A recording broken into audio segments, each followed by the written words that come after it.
Ce que Dieu vous a donné, il est là pour que vous en soyez des témoins. Et pas pour que vous fassiez de cette chose une supériorité. Vous avez la supériorité parce que vous avez reçu et l'autre n'a pas reçu. Non, donnez la possibilité à l'autre de recevoir comme vous avez reçu.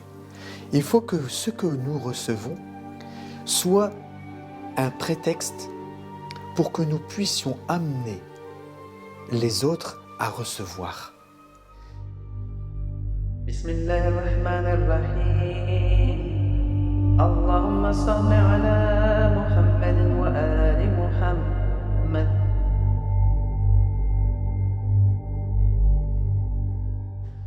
أعوذ بالله من الشيطان الرجيم بسم الله الرحمن الرحيم الحمد لله رب العالمين اللهم صل على محمد وآل محمد السلام عليكم جميعا ورحمة الله وبركاته. Je cherche refuge en Dieu contre Satan le lapidé et au nom de Dieu Ar-Rahman, le clément, la louange à Dieu Seigneur des mondes et la prière sur le messager de Dieu et sa sainte famille, les Ahl el-Bayt, les Asbat, les gens de sa demeure, les bénédictions et les prières sur l'ensemble des envoyés, des prophètes, des messagers et de leurs héritiers respectifs, et que la paix de Dieu soit sur vous tous qui nous écoutez, chers frères et sœurs. Et c'est un plaisir pour moi de vous retrouver après quelques jours d'absence, mais revenant avec toujours de la matière et ce que nous vivons en famille et qui nous permet à la lumière de notre foi eh bien de partager, de témoigner pour nos frères et nos sœurs.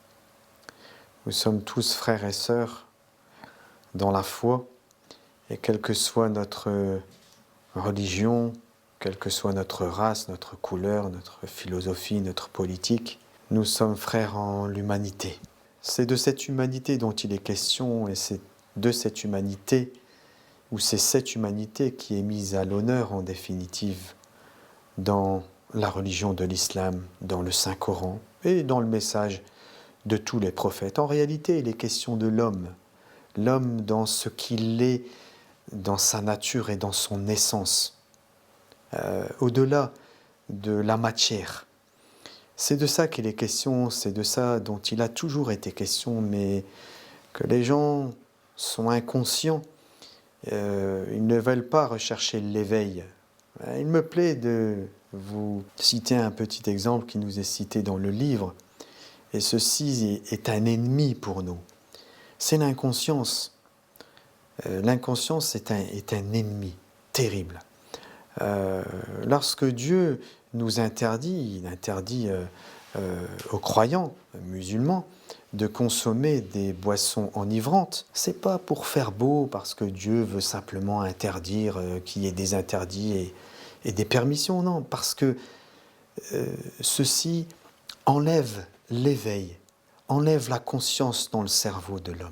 Un homme éveillé ne peut pas être comparé à un homme qui n'est pas éveillé. Tout comme Dieu dit dans son saint livre, on ne peut pas comparer les ténèbres et la lumière. Là, yastaoun, c'est pas pareil.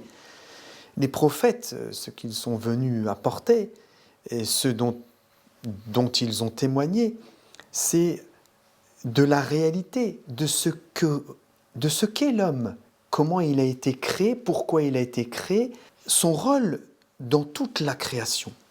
Et c'est de ça dont il est question en définitive. Et c'est ça que les gens ne veulent pas intégrer. Ils pensent qu'ils vont vivre un certain temps et puis qu'après tout va disparaître et qu'ils ne seront plus. Alors que nous sommes au-delà de cette terre. Nous sommes au-delà de ce temps que nous vivons aujourd'hui. Et c'est ça qui est important pour chacun d'entre nous. Et le témoignage que nous effectuons, parce que, eh bien, nous sommes invités à être les hommes de Dieu. Et pour être les hommes de Dieu, il faut que nous soyons de ceux qui restent humains et qui défendent les valeurs de l'humanité. Mais pas qui défendent les valeurs de l'humanité comme le font les politiques, qui défendent les valeurs de l'humanité, c'est-à-dire les valeurs spirituelles, les hautes valeurs morales, l'éthique, tout ce qui grandit, tout ce qui éloigne l'homme des turpitudes, tout ce qui éloigne l'homme des plaisirs matériels et temporels, et qui ne font que rabaisser l'homme au plus bas. Et nos sociétés aujourd'hui dans lesquelles nous vivons, parce que tous nous vivons dans des sociétés qui sont plus ou moins dans cet élan-là, ce sont des sociétés qui cultivent l'esprit d'assouvir des désirs et des plaisirs qui ne sont que matériels et qui font de vous des êtres matériels, qui font de vous des gens qui vont disparaître, alors que nous ne sommes pas cela. Ceci n'est qu'une phase temporaire de notre passage ici. La terre n'est qu'un passage, mes frères et mes sœurs. Et nous devons avoir conscience de cela pour que nous puissions goûter à cet héritage que nous ont laissé les prophètes. Un héritage lumineux, un héritage qui se manifeste d'une manière extraordinaire et qui dépasse l'entendement. Le Coran est magnifique, mes frères et mes sœurs, parce qu'il a été révélé en langue arabe. Mais lorsque Dieu dit langue arabe, il n'a pas employé le terme loura, il a employé le terme lisan. Lisan parce que lisan, c'est la langue que j'ai dans ma bouche et qui me permet de goûter les choses. Et Dieu a fait de cette langue, écoutez bien, le réceptacle de sa révélation.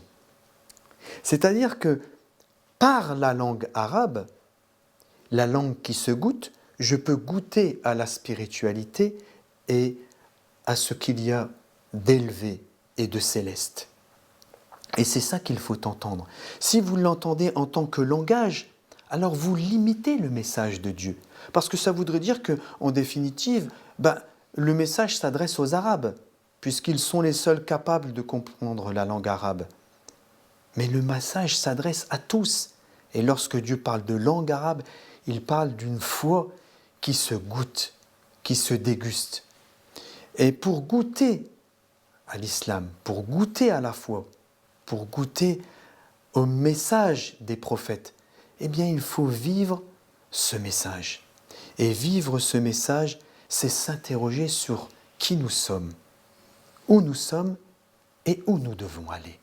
Ce sont des questions existentielles qui sont posées généralement lorsqu'on étudie la philosophie. Et que la philosophie, pour ça, elle joue un beau rôle dans le sens où, vous savez, la philosophie, c'est l'étude de la sagesse. La sagesse, c'est ça, l'islam, c'est la sagesse.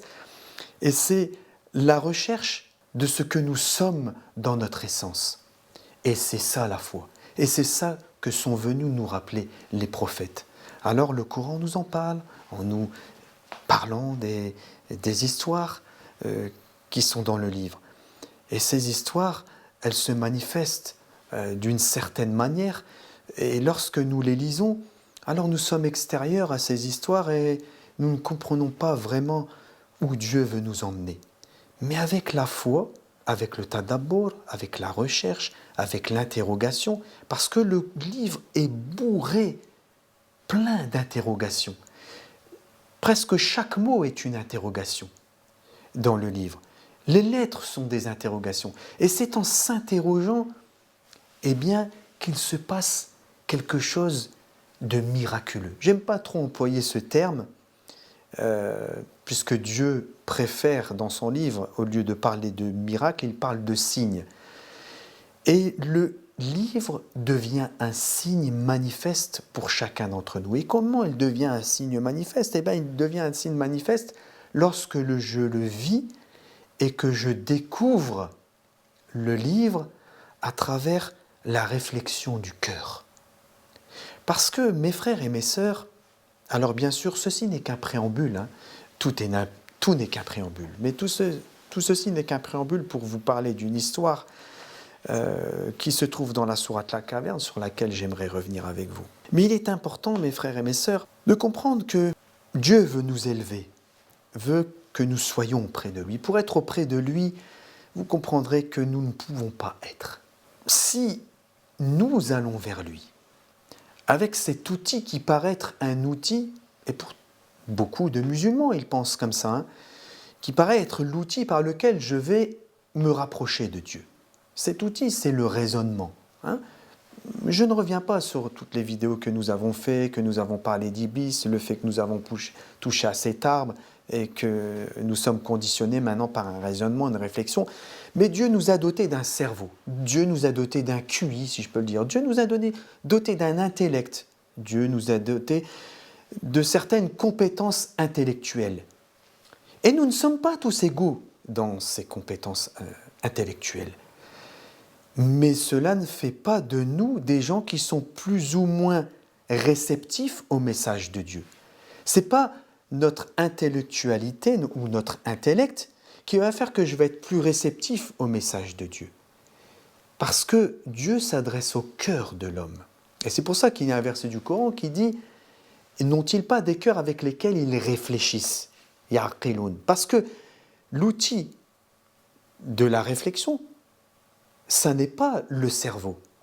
Et pourquoi c'est important de le comprendre, mes frères et mes sœurs? Parce que tant que nous pensons avec notre intellect, alors c'est nous qui pensons. C'est moi qui pense. C'est mon intellect qui pense. Comment puis-je me rapprocher du Seigneur alors que je pense que c'est le fruit de mon intelligence qui va me rapprocher de lui, alors que c'est lui qui doit me rapprocher de lui.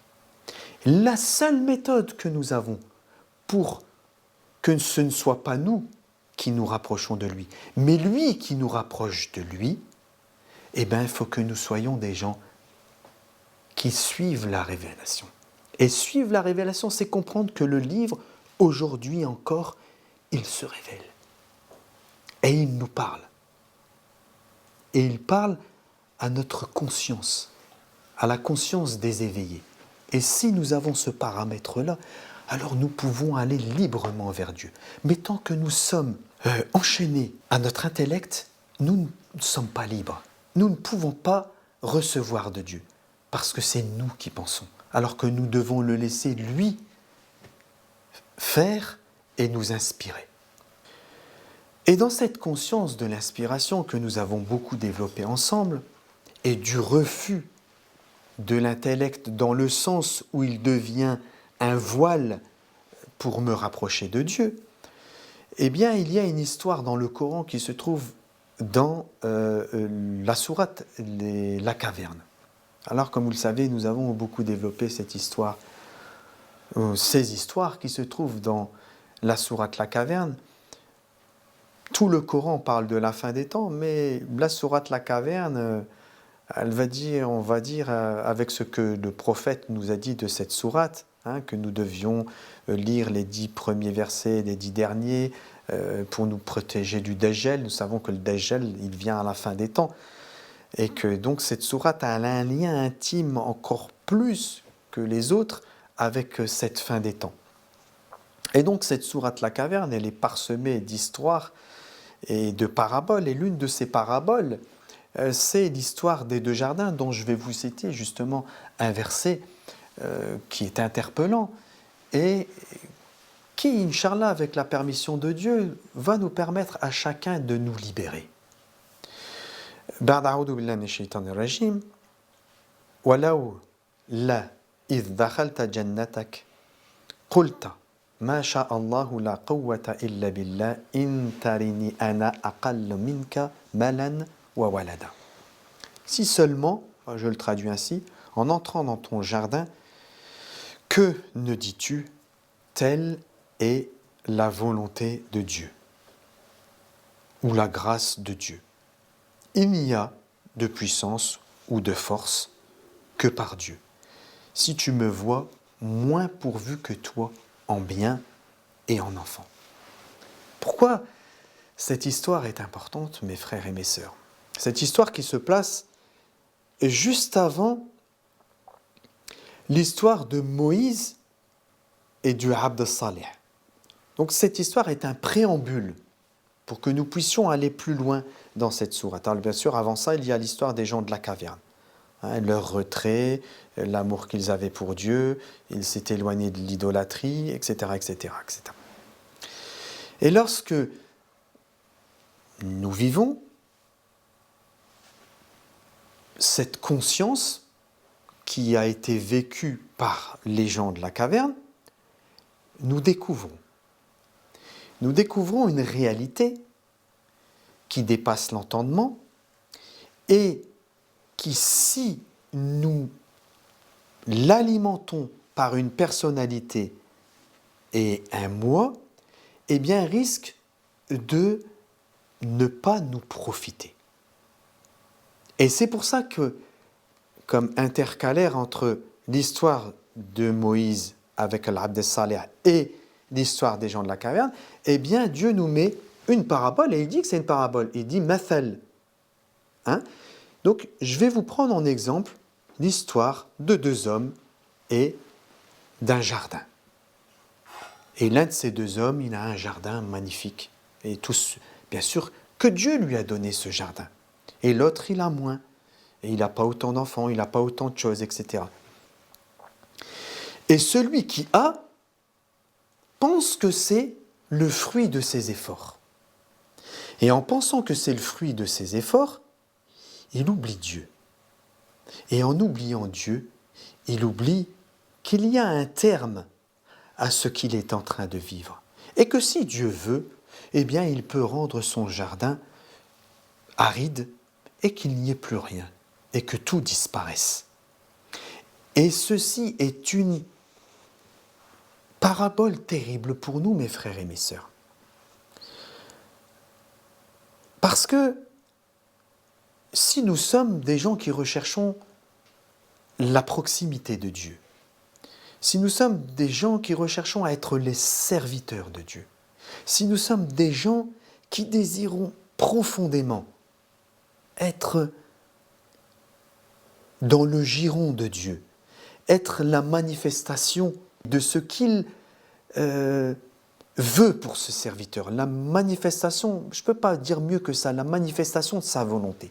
Si nous désirons profondément cela, et que Dieu nous fait la grâce de nous accorder, et lorsque je dis qu'il nous fait la grâce de nous accorder, vous savez que dans cette histoire, ce sont des biens matériels. Mais moi, je ne vais pas vous parler de biens matériels maintenant, parce que vous avez compris que les biens matériels, c'est une chose, mais il y a une autre réalité, et ce sont les biens spirituels, ou les bienfaits spirituels, ou la spiritualité, ou l'inspiration. Si Dieu nous fait la grâce que nous puissions recevoir de lui une bribe de cette inspiration, une lumière, un don qui vient de lui, nous l'avons vécu, nous le ressentons, nous en sommes heureux, parce que vous savez, les gratitudes spirituelles sont les plus belles choses qui peuvent nous arriver. Recevoir un cadeau matériel, ça procure un certain plaisir. Mais mes frères et mes sœurs, je m'adresse à vous en tant que croyants, si vous l'avez déjà vécu, recevoir un petit clin d'œil de Dieu, oh, mais qu'est-ce que c'est extraordinaire, mais quel plaisir ça te procure. Allez, c'est même pas un plaisir, parce que le plaisir, il reste matériel. Ça devient un bonheur. C'est ça le bonheur. Il y en a qui philosophent sur le bonheur. Il n'y a pas plus haut, plus grand bonheur que de vivre un bienfait spirituel. Que Dieu te fasse don de ce bienfait. Mais attention, attention, je me parle à moi-même, je parle à mes frères et mes sœurs. On peut penser que ce bienfait, je l'ai eu parce que c'est le fruit de mon effort. Parce que j'ai fait certaines choses. Et puis, je m'approprie ce bienfait, et en m'appropriant ce bienfait et en cultivant cette propriété, eh bien, je finis par devenir comme cet homme. De croire que c'est toi. Et tu regardes les autres, tu vois qu'ils n'ont pas autant que toi. Je parle spirituellement. Et tu t'enorgueillis de cela. Tu deviens arrogant et tu cultives une certaine arrogance sans t'en rendre compte. Parce que toi, tu es un croyant. Tu te considères comme un croyant. Tu as reçu de Dieu une inspiration. Et tout ça est là. Et puis, ça y est, Et Iblis t'a piégé. Parce que tu t'es approprié la chose. Et en t'appropriant cette chose, eh bien, tu détruis cette chose. Alors si on a la grâce d'avoir un frère ou une sœur qui est à côté de nous et qui nous rappelle et qui nous dit « Attention frère, ne t'approprie pas ce que Dieu t'a donné, ça ne t'appartient pas parce que sinon, demain il peut faire que tout va disparaître. » C'est ça la réalité. Donc mes frères et mes sœurs, chacun nous avons la potentialité de recevoir des dons de Dieu. J'ai éliminé le matériel parce que le matériel n'est qu'un exemple qui est pris ici, dans cette sourate. Mais je vous parle des dons spirituels. Si vous avez reçu de Dieu, alors remerciez-le. Et, allez, je vais dire un adage qu'on dit ici en Occident, rendez à César ce qui appartient à César. Ce que Dieu vous a donné, il est là pour que vous en soyez des témoins. Et pas pour que vous fassiez de cette chose une supériorité. Vous avez la supériorité parce que vous avez reçu et l'autre n'a pas reçu. Non, donnez la possibilité à l'autre de recevoir comme vous avez reçu. Il faut que ce que nous recevons soit un prétexte pour que nous puissions amener les autres à recevoir. Et lorsque nous agissons ainsi, alors Dieu, c'est ça remercier Dieu. Il y a un verset du Coran qui dit « In tashkurullah » si vous remerciez Dieu, « yazidannakum » il va vous rajouter. Remercier Dieu, c'est reconnaître que tout bienfait vient de lui. Et lorsque tu reconnais que ce bienfait vient de lui et que ça n'est pas toi, alors Dieu va t'ajouter. Mais si tu ne le reconnais pas, alors tu risques de le perdre. Donc cette parabole des deux jardins, mes frères et mes sœurs, elle est une condition sine qua non pour que nous puissions poursuivre le chemin et devenir les modèles de ce que représente après l'histoire de Moïse et de l'Abd Saleh, pour devenir un Abd Saleh. Parce qu'il est le piège dans lequel nous ne devons pas tomber. En fait, c'est comme si Dieu est en train de nous dire « Attention, ici, il y a un piège. Vous devez vous méfier de ce piège-là parce que sinon, vous ne pouvez pas aller plus loin. Mais si vous vous méfiez et que vous êtes sur vos gardes, muttaqi, celui qui est éveillé, eh bien, vous pouvez aller plus loin. » Et de ce verset-là, j'aimerais, parce qu'ils sont liés ensemble en définitive, vous amener un petit peu plus loin dans la sourate. Ceux dont l'effort dans la vie présente s'est égaré alors qu'ils s'imaginent faire le bien. Alors, s'imaginer, ce qui est traduit par s'imaginer, c'est « yahsaboun ». Et ce mot est important. Ce mot est important parce que vous allez voir que c'est ce que nous faisons perpétuellement et qui nous fait tomber dans le piège.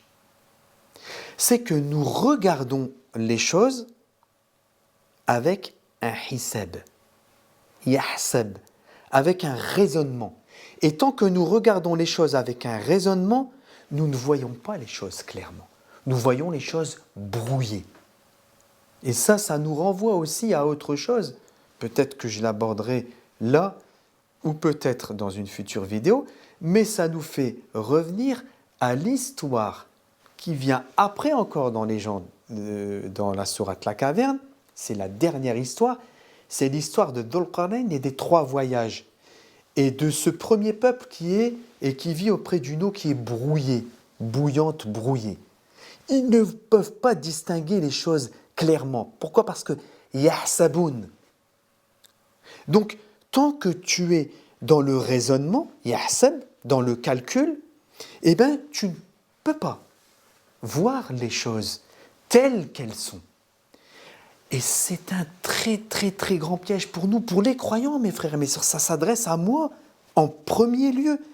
Parce que si je suis piégé par mon raisonnement, ma propre réflexion, je peux croire que ce que je suis en train de faire, c'est quelque chose qui va m'amener vers Dieu, c'est quelque chose de bien. Alors qu'en fait, non, le verset le dit, ceux dont l'effort dans la vie présente s'est égaré alors qu'il s'imagine faire le bien.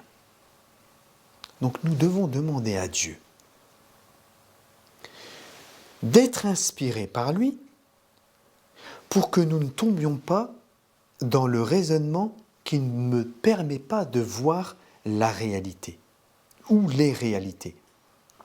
Et cette réalité est que le bien, ça n'est pas moi qui dois penser faire le bien, mais je dois m'abandonner à Dieu pour que lui m'inspire le bien.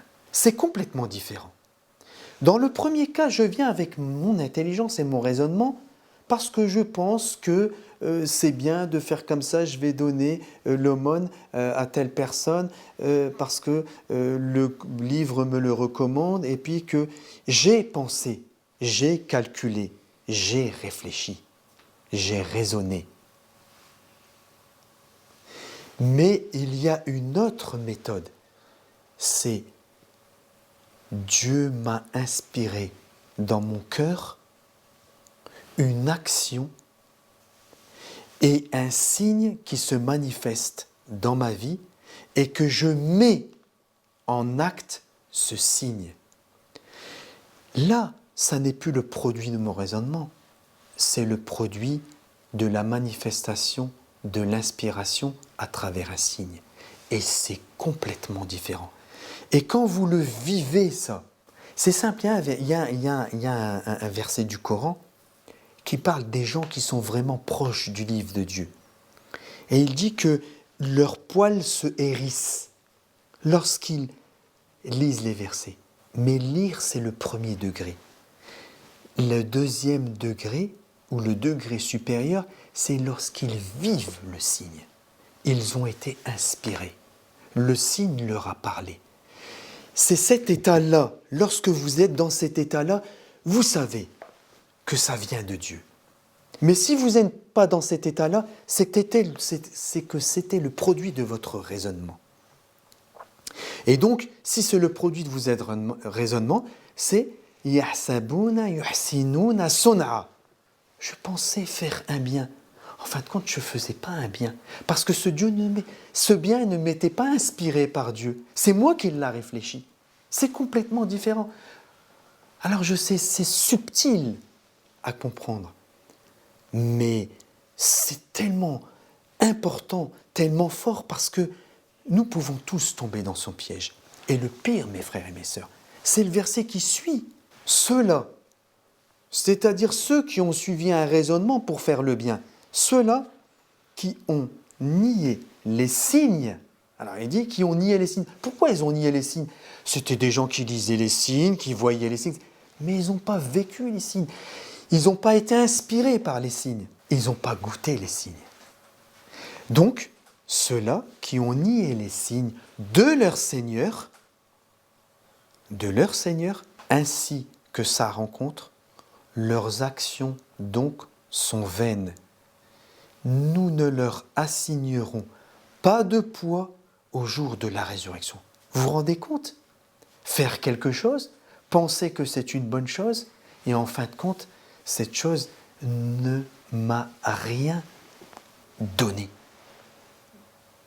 Et le verset 106, c'est que leur rétribution, et c'est là le plus terrible, sera l'enfer. Quoi? J'ai fait le bien et je récolte l'enfer. Parce que tu n'as pas suivi les signes. Dieu t'a donné un prérequis. Et ce prérequis, c'est de t'abandonner à Dieu avec le cœur et l'âme. Et pas de réfléchir à la place de Dieu. On est des fous, nous les hommes. On veut réfléchir à la place du Seigneur. Mais laisse Dieu. C'est lui. C'est que leur rétribution sera l'enfer pour avoir mécru. Mécru en quoi? Apparemment, ils étaient croyants. Vous savez que la personne des deux jardins, il était croyant. Hein? C'est incroyant, mes frères. Il a tout perdu.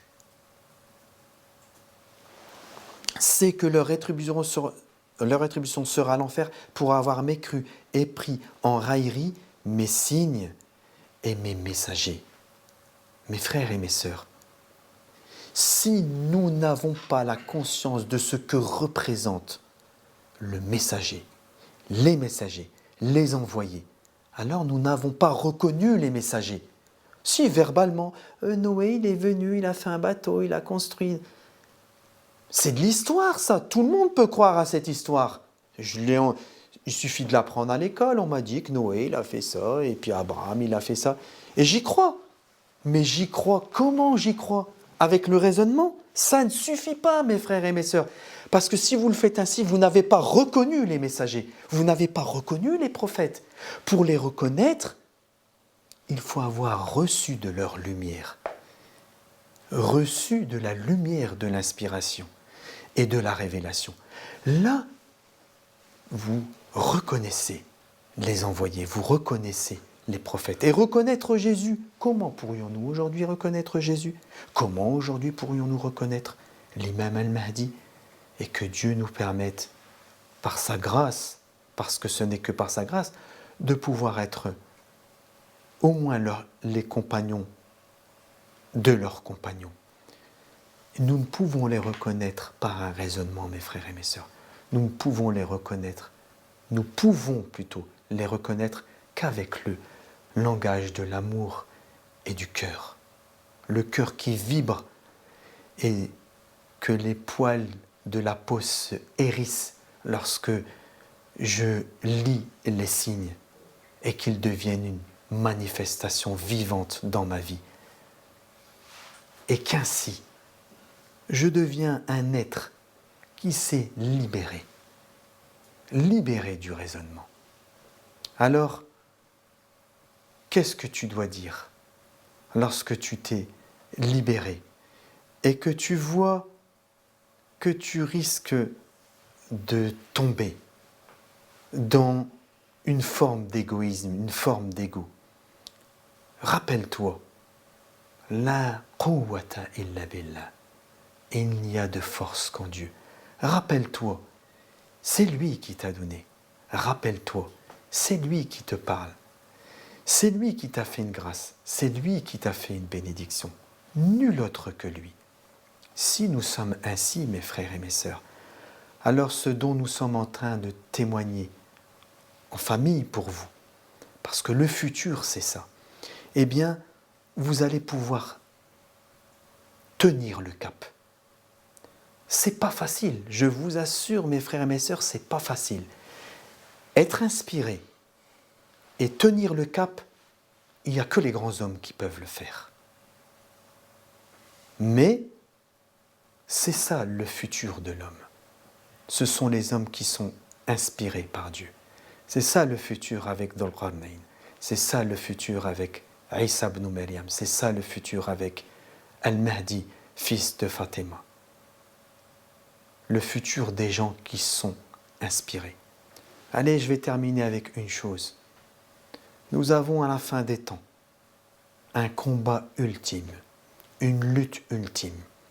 Cette lutte se jouera entre deux choses. Entre d'une part, une intelligence artificielle, la plus puissante qu'elle soit, quantique, phénoménale, la plus rapide du monde, et face à elle, la puissance de l'inspiration.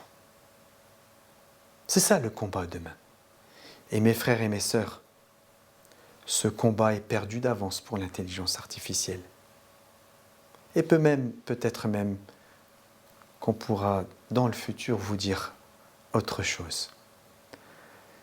Mes frères, mes sœurs, j'espère qu'avec la permission de Dieu, sa force, sa grâce et sa puissance, j'ai pu témoigner à travers ces histoires et ces versets du Coran de la puissance que Dieu a mis en l'homme et de ce dont nous devons nous méfier pour que cette puissance reste celle de Dieu et pas la nôtre. Nous sommes des hommes qui sommes amenés à régner sur les créatures. Et quand je dis régner sur les créatures, ce n'est pas être un dictateur à exercer un pouvoir. Non, régner en tant qu'être qui propage l'amour, la foi, le bien, et qui permet à l'humanité entière d'être dans l'amour, l'harmonie, l'équilibre, la fraternité et la paix. Et cette paix, c'est ce que nous recherchons tous ensemble. Elle est notre force. Si nous vivons cette paix, c'est que nous avons déjà un pied au paradis. Parce qu'au paradis, nous n'entendrons rien d'autre que salam. Que la paix soit sur vous, mes frères et sœurs.